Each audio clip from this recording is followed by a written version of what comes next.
হরে কৃষ্ণ। আপনারা কি জানেন এই মহাবিশ্বের আসল সৃষ্টিকর্তাকে? অনেকেই হয়তো বলবেন সৃষ্টিকর্তা তো ব্রহ্মা, কিন্তু আমাদের আদিশাস্ত্র ঋগ্বেদ এ বিষয়ে কি নিগূঢ় রহস্য উন্মোচন করেছে তা কি আপনি জানেন? আজ আমাদের ধারাবাহিক বেদের আলোর তৃতীয় পর্বের সেই সত্যই জানাবো। আমাদের পবিত্র ঋগ্বেদের প্রথম মণ্ডলের 154 নম্বর সূক্তের প্রথম মন্ত্রে সরাসরি ব্রহ্মাণ্ডের আদি সৃষ্টির কথা বলা হয়েছে। আসুন মন্ত্রটি জেনে নেই।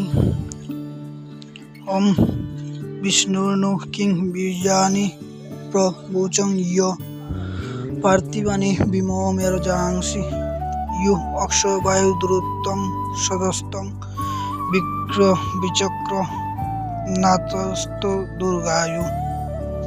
অনুবাদ: আমি পরমেশ্বরের বিষ্ণুর শ্রীকৃষ্ণের সেই পরম বীরত্ব ও মহিমা কীর্তন করি, যিনি এই পার্থিব জগৎ সৃষ্টি করেছেন, যিনি ঊর্ধ্বলোককে সুপ্রতিষ্ঠিত করেছেন এবং যিনি 3 পদ বিক্ষেপে সমগ্র ব্রহ্মাণ্ড পরিমাপ করেছেন।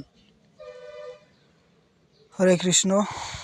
শাস্ত্র অনুযায়ী পরমেশ্বর ভগবান শ্রীকৃষ্ণ বা বিষ্ণুই হলেন এই সৃষ্টির মূল উপাদানের দাতা এবং আদি সৃষ্টিকর্তা, আর ব্রহ্মা হলেন পরমেশ্বরের দেয়া উপাদান দিয়ে এই জগৎ গড়ে তোলার প্রধান স্থপতি বা কারিগর মাত্র। অর্থাৎ সৃষ্টির আদি উৎস স্বয়ং পরমেশ্বর শ্রীকৃষ্ণই। হরে কৃষ্ণ। শ্রীকৃষ্ণের দাস হিসেবে বেদের এই অপ্রকাশিত পরম সত্য প্রতিদিন ধারাবাহিকভাবে জানতে আমার পেজটি ফলো করে রাখুন। ভিডিও শেয়ার করে সনাতন ধর্মের সত্যবাণী সবার মাঝে ছড়িয়ে দিন এবং কমেন্টে লিখুন জয় শ্রীকৃষ্ণ। হরে কৃষ্ণ।